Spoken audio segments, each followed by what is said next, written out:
एक समय केशवपुर नामक नगर में कृष्णदेव राजा का शासन चलता था।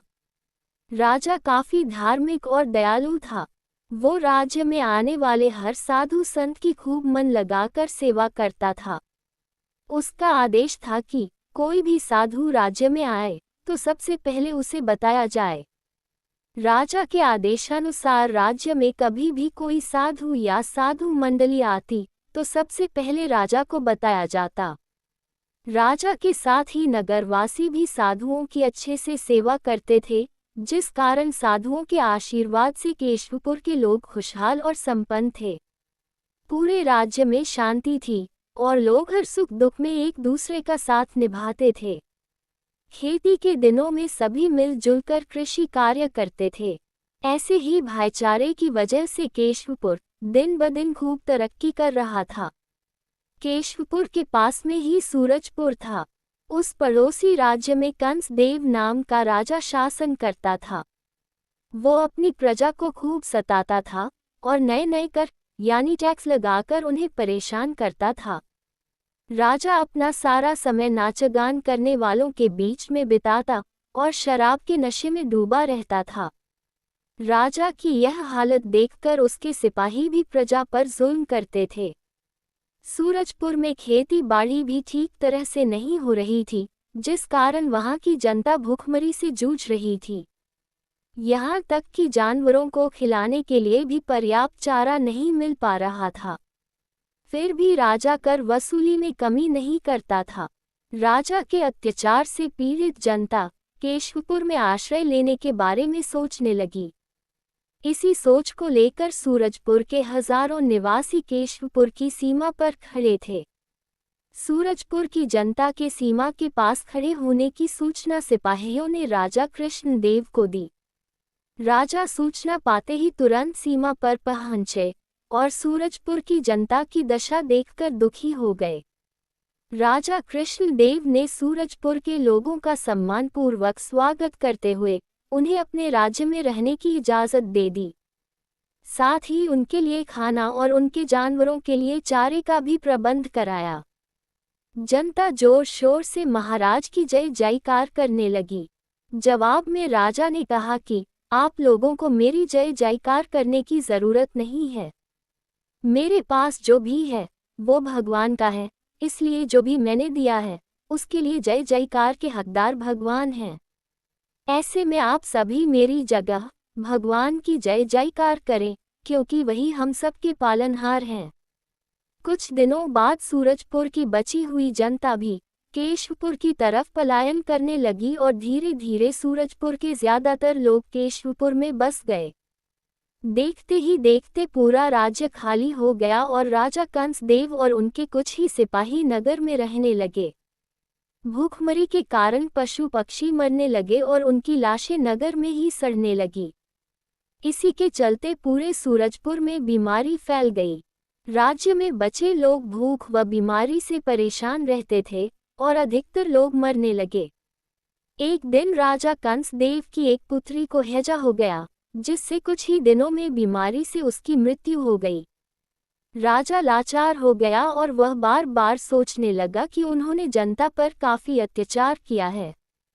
ये सोचकर राजा कंसदेव भगवान से क्षमा की भीख मांगने लगा और राजसी जीवन छोड़कर साधु का रूप ले लिया। कुछ दिन बीतने के बाद राजा कृष्णदेव के राज्य में साधु और उसका परिवार आया, जिसकी सूचना राजा को सिपाहियों ने तुरंत दी। उन्होंने राजा को बताया कि इस मंडली में 2 महिला व एक युवक हैं, जिनमें से एक युवक राजकुमार जैसा और एक युवती राजकुमारी के समान दिख रही है। राजा ये सुनते ही सब काम छोड़कर तुरंत सीमा पर पहुंचे और उन सभी को सम्मान के साथ राजमहल में ले आए। राजा ने उन सभी की खूब सेवा की। कुछ दिनों बाद साधु ने राजा से उनके नगर घूमने व वहां की जनता से मिलने की इच्छा जताई। राजा भी साधु की बात सुनकर उनके साथ नगर की ओर निकल पड़ा। साधु ने देखा कि केशवपुर का हर नागरिक खुश है और जहां से वो गुजरते हैं वहां राजा की जय जयकार होने लगती है। सभी प्रजावासियों ने राजा व साधु का सम्मान किया। जनता द्वारा राजा के लिए इतना आदर सत्कार देखकर साधु ने कहा, राजन, आप धन्य हैं। आपके बारे में जितना सुना था आप उससे भी बढ़कर हैं। मैं साधु नहीं हूँ, बल्कि आपके पड़ोसी राज्य सूरजपुर का राजा हूँ। मैंने अपनी जनता पर बहुत अत्याचार किया है, जिस कारण वो आपके राज्य में बस गए हैं। मेरे अत्याचार के चलते पूरे राज्य में भूखमरी व बीमारी बढ़ गई, जिसका शिकार मेरी एक बेटी भी हो गई। अब मैं अपने पापों को धोने के लिए भगवान की भक्ति करने लगा हूँ। उसने आगे बताया कि मैं जिस राह पर चल रहा हूँ, उस पर मैंने अपनी पत्नी, बेटी और बेटे को चलने के लिए नहीं बोला है, मगर ये कहते हैं कि ये मेरे पाप में बराबर के भागीदार हैं, जिस कारण ये भी वैराग्य जीवन जी रहे हैं। हम अब सब कुछ छोड़कर तीर्थ के लिए निकलने वाले थे, लेकिन तीर्थ पर जाने से पहले अपनी प्रजा का हाल देखने की चाहत हुई। अब मैं अपनी प्रजा को खुश देखकर संतुष्ट हो गया हूँ। मैं आपका आभारी रहूंगा कि आपने मेरे राज्य की जनता और अपने राज्य की जनता के बीच किसी तरह का भेदभाव नहीं किया। अब हम भगवान की भक्ति में अपना जीवन सुकून के साथ व्यतीत कर सकते हैं। कंसदेव की बातें सुनकर राजा ने कहा कि आप धन्य हैं, जो आपको इतना अच्छा परिवार मिला। आपका परिवार सुख के साथ साथ दुख में भी आपके साथ है। मुझे अफसोस है कि आपकी जनता ने आपको बुरे समय में अकेला छोड़ दिया। राजा कृष्णदेव की बात सुनकर कंसदेव कहता है कि मुझे अपनी प्रजा से किसी तरह की शिकायत नहीं है।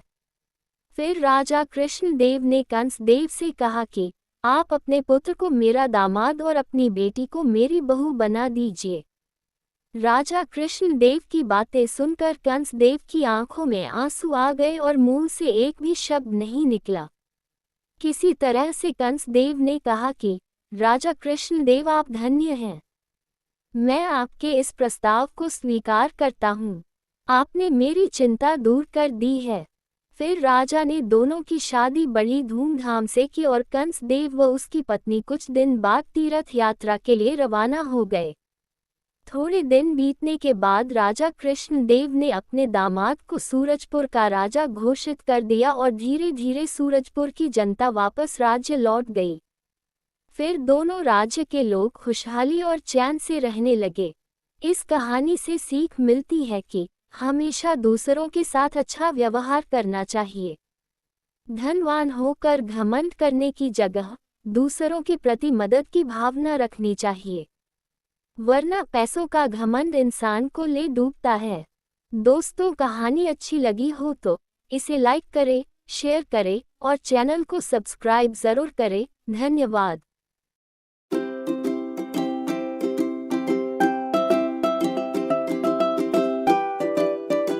आइए सुनते हैं अगली कहानी। एक अमीर आदमी था, उसके कई सारे दोस्त थे। उसमें एक दोस्त जो काफी गरीब था, वह अमीर आदमी का विश्वास पात्र था। एक दिन अमीर आदमी अपने घर सभी दोस्तों को खाने का आमंत्रण देता है। सभी मित्र अमीर आदमी के घर आते हैं।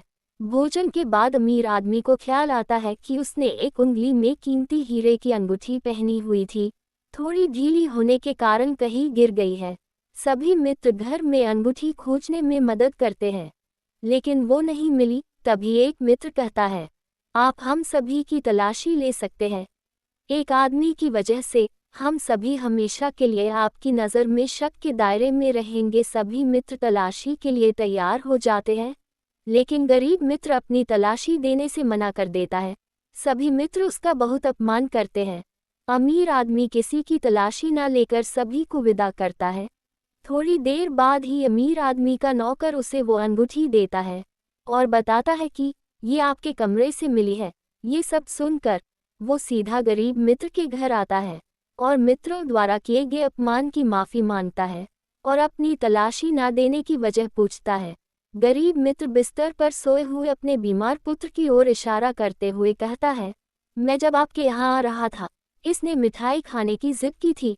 आपके यहाँ जब खाना खा रहा था तो मैंने मिठाई देखी तो मैंने वो खुद ना खाकर अपने पुत्र के लिए जेब में रख ली थी। अगर तलाशी ली जाती तो अंगूठी ना सही, मिठाई की चोरी का इल्ज़ाम ज़रूर लगता, इसलिए अपमान सहना बेहतर समझा। क्योंकि रात को सच बताता तो बीच में बेटे का नाम भी आता और मैं अपनी परेशानी बताना नहीं चाहता था। ये सुनकर अमीर दोस्त ने उसके बेटे के इलाज के लिए मदद की। इस कहानी से ये साबित होता है कि माता पिता अपनी औलाद की छोटी छोटी खुशी के लिए क्या क्या सहन नहीं करते। दोस्तों, आपको कहानी अच्छी लगी हो तो इसे लाइक करें, शेयर करें और चैनल को सब्सक्राइब जरूर करें। धन्यवाद। आइए सुनते हैं अगली कहानी।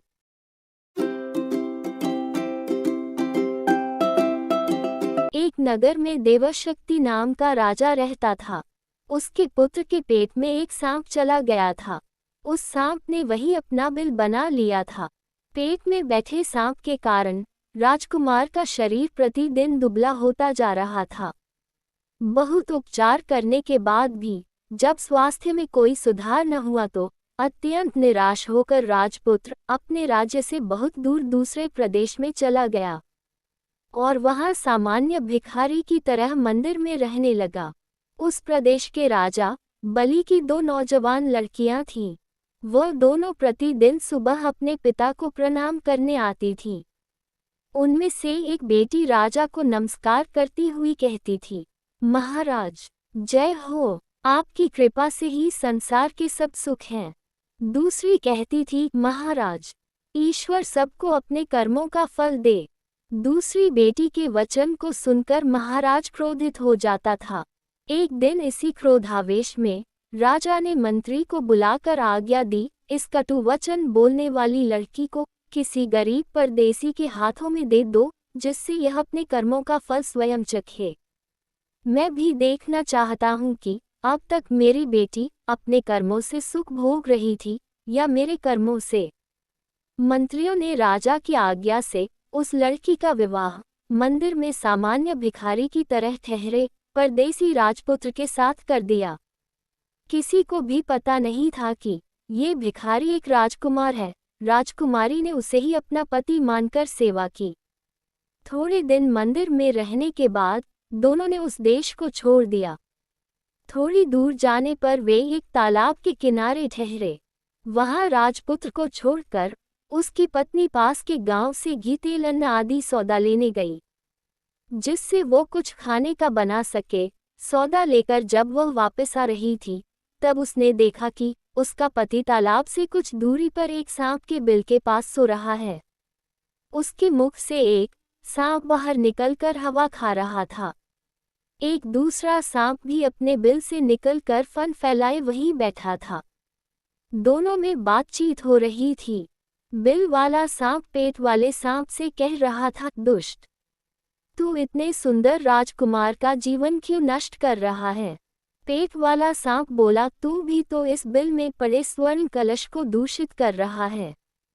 बिल वाला सांप बोला, तो क्या तू समझता है कि तुझे पेट से निकालने की दवा किसी को भी मालूम नहीं? कोई भी व्यक्ति राजकुमार को उकाली हुई कांजी की राई पिलाकर तुझे मार सकता है। ये सुनकर गुस्से में पेट वाला सांप बोला, तुझे भी तो गर्म तेल डालकर कोई भी मार सकता है। इस तरह दोनों ने एक दूसरे का भेद खोल दिया। राजकन्या ने दोनों की बातें सुन ली थीं। उसने उनकी बताई विधियों से ही दोनों का नाश कर दिया। उसका पति भी ठीक हो गया और बिल में से स्वर्ण भरा कलश पाकर गरीबी भी दूर हो गई। तब राजकुमार राजकुमारी को लेकर अपने देश को चल दिया। राजकुमार के माता पिता दोनों ने उनका स्वागत किया। फिर राजा ने राजकुमारी के पिता को मिलने का न्योता भेजा। राजकुमारी के पिता के आने पर राजकुमारी ने पिता को प्रणाम करके फिर अपनी वही बात दोहराई, ईश्वर सबको अपने कर्मों का फल दे। लेकिन इस बार ये सुनकर राजा को गुस्सा नहीं आया और उन्होंने अपने बेटी से माफ़ी मांगी। इस कहानी से हमें ये सीख मिलती है कि हर इंसान जो इस धरती पर आया है, अगर वो एक गेहूं का दाना भी खाता है तो वो भी उसके अपने कर्मों का है।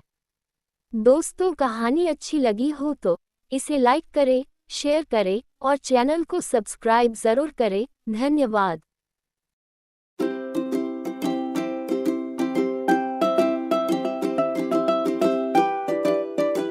आइए सुनते हैं अगली कहानी।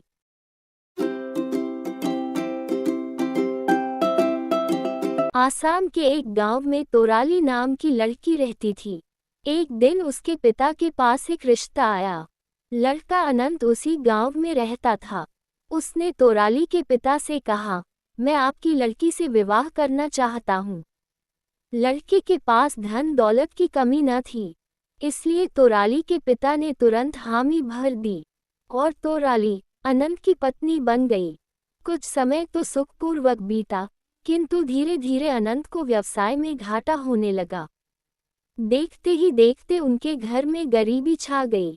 तोराली को भी काम की तलाश में घर से बाहर निकलना पड़ता था। इस बीच उसने 5 बेटों को जन्म दिया। तोराली को 5 बेटों से बहुत उम्मीद थी।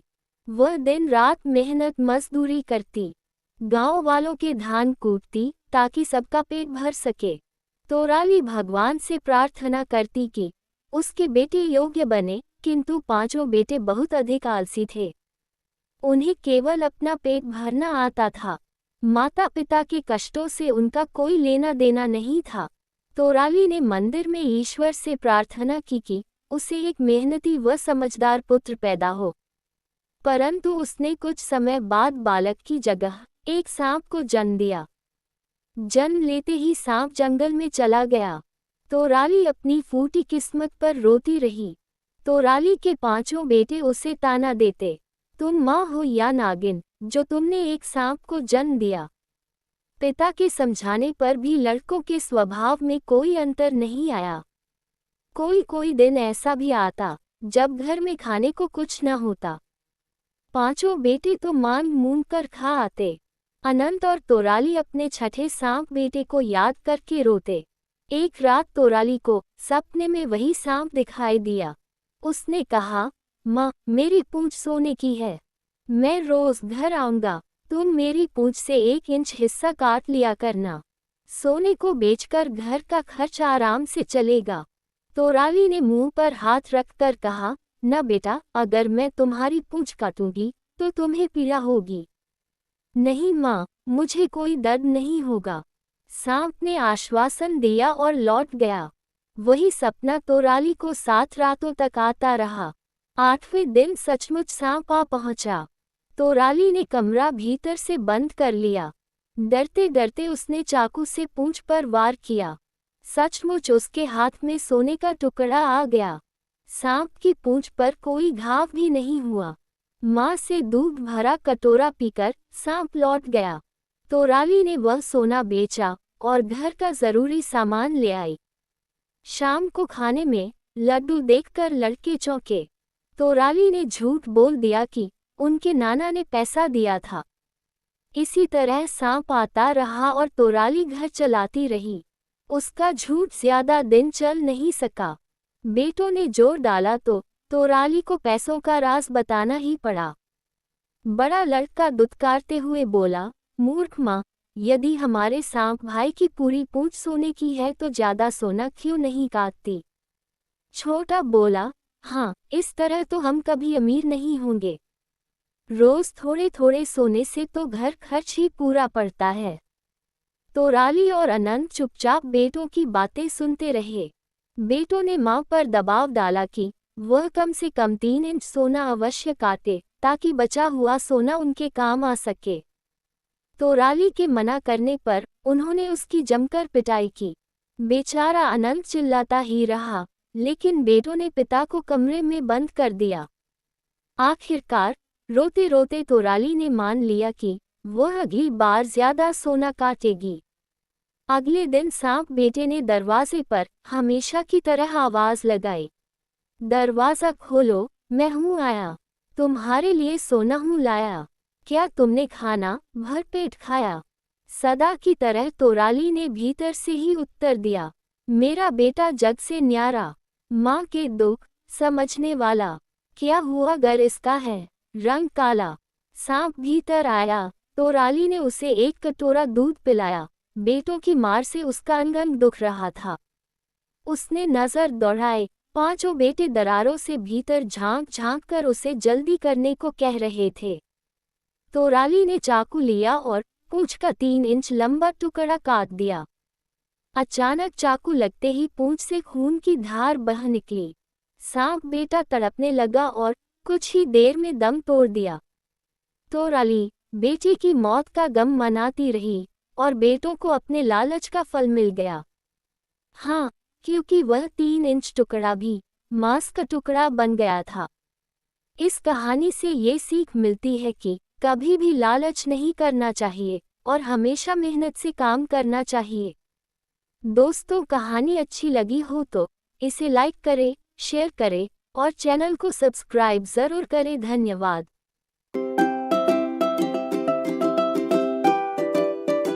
आइए सुनते हैं अगली कहानी।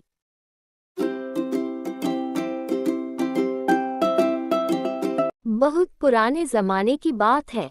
एक कुम्हार अपने घर में बैठकर अपना काम कर रहा था। तभी उसके घर के सामने से एक महात्मा और उनका एक शिष्य गुजर रहे थे। शाम काफी ज्यादा होने के कारण वे कुम्हार के घर में गए और कहा कि क्या आज रात के लिए हमारी यहाँ रहने की व्यवस्था हो सकती है। उसके बाद कुम्हार कहता है कि यह कोई पूछने की बात है, आप जैसे महात्माओं को शरण देने और सेवा करने का मौका तो बहुत ही किस्मत से ही मिलता है। उसके बाद कुम्हार ने महात्मा जी के ठहरने की पूरी अच्छी सी व्यवस्था की और उनकी अच्छे से मेहमान नवाजी की। महात्मा जी बहुत ज्यादा खुश हुए थे उसकी मेहमान नवाजी को देखकर। जब महात्मा कुम्हार के यहाँ से जाने लगे तो महात्मा कुम्हार के पास आते हैं और कहते हैं कि तुम्हें 3 वरदान में दे सकता हूँ, बताओ तुम्हें क्या चाहिए। ये बात सुनकर कुम्हार काफी ज्यादा खुश हो जाता है और सोचता है कि मैं तो ऐसी चीजें मांग लूंगा जिसकी मुझे बहुत ज्यादा जरूरत होती है। उसने बहुत सोचा और फिर कहता है कि मुझे 100 वर्ष की आयु जीने के लिए चाहिए है। महात्मा कहते हैं कि ये लो हो गया, अब तुम 100 वर्ष तक जिंदा रहोगे। उसके बाद फिर महात्मा कहते हैं कि अब तुम अपनी अगली इच्छा बताओ, मैं जरूर उसे पूरा करूंगा। कुछ सोचने के बाद कुम्हार फिर कहता है कि आप मुझे ऐसा वरदान दीजिए कि मेरे पास कभी काम की कमी ना हो। महात्मा ने कुम्हार को ऐसा वरदान दे दिया और कहा कि अब से 100 वर्ष तक तुम्हारे पास काम की कमी नहीं होगी। उसके बाद महात्मा जी ने कहा कि अपना तीसरा वरदान बताओ। कुम्हार को अब कुछ समझ में नहीं आया और उसने जल्दबाजी में कह दिया कि इस कुर्सी पर जो भी बैठेगा वह मेरी मर्जी के बिना नहीं उठ पाएगा, ऐसा वरदान दीजिए। महात्मा जी ने वो वरदान भी उसे दे दिया। उन्होंने कहा कि आज के बाद जो भी इस पर बैठेगा वह तुम्हारी मर्जी के बगैर उठ नहीं पाएगा। उसकी जिंदगी अब खुशी खुशी चलने लगी थी, उसे काम की कमी बिल्कुल भी नहीं हो रही थी। धीरे धीरे उसके सभी साथी मर गए थे और कुछ कुछ काफी बूढ़े हो गए थे, लेकिन कुम्हार को अभी तक कुछ भी नहीं हुआ था, क्योंकि कुम्हार को महात्मा जी ने 100 वर्ष जीने का वरदान जो दिया था। जैसे ही कुम्हार के 100 वर्ष पूरे हुए कि एक दिन यमराज आता है और कुम्हार से कहता है कि तुम्हारा वक्त पूरा हो चुका है, अब चलो मेरे साथ। उसके बाद कुम्हार अपनी होशियारी दिखाता है और यमराज से कहता है कि मुझे थोड़ा सा काम है, मैं अपने हथियारों को अलग अलग करके एक जगह रख दूं ताकि जो भी आएगा इसे अपने प्रयोग के लिए ले जाएगा। उसके बाद कुम्हार यमराज से कहता है कि आप इस कुर्सी पर बैठे, मैं 2 मिनट में अपना काम पूरा कर लेता हूँ, फिर मैं आपके साथ चलने के लिए तैयार हूँ। जैसे ही महात्मा जी द्वारा दी गई कुर्सी पर यमराज बैठता है, कुम्हार बहुत ज्यादा खुश हो जाता है। वह बहुत ज्यादा जोरों से हंसने लगता है और कहता है कि अब आप मेरी मर्जी के बगैर तो उठ नहीं पाओगे, इसलिए अब मुझे कोई नहीं मार सकता। उसके बाद कुम्हार यमराज को छोड़कर वहां से चला जाता है और खुशी खुशी बाहर जाकर पार्टी करने के बारे में सोचता है। जैसे ही कुम्हार मुर्गे को काटने के लिए खोजता है तो मुर्गा कटकर तुरंत वापस जुड़ जाता है, क्योंकि यमराज जी को तो कुम्हार ने अपने घर कैद करके रखा था। इस कारण से पूरी दुनिया में किसी की भी मृत्यु उस वक्त नहीं हो रही थी। फिर उसके बाद कुम्हार एक बकरी को लाया और सोचा कि चलो इस बकरे की मीट से आज हम पार्टी करेंगे। फिर उन्होंने जैसे ही बकरे को काटने की कोशिश की, बकरा नहीं मरता और वापस जुड़ जाता है। उसके बाद कुम्हार सोचता है कि इस दुनिया में तो किसी की मृत्यु हो अभी नामुमकिन है। कुम्हार को मरने की बिल्कुल भी इच्छा नहीं थी। उन्होंने सोचा कि चलो मैं दाल चावल और प्राकृतिक चीजें खाकर ही गुजारा कर लूंगा, लेकिन मैं अभी मरना नहीं चाहता। फिर उसने चावल दाल और प्राकृतिक चीजें खाना शुरू कर दिया था। यमराज जी को उस कुर्सी पर बैठे करीब करीब 1 साल बीत गया था।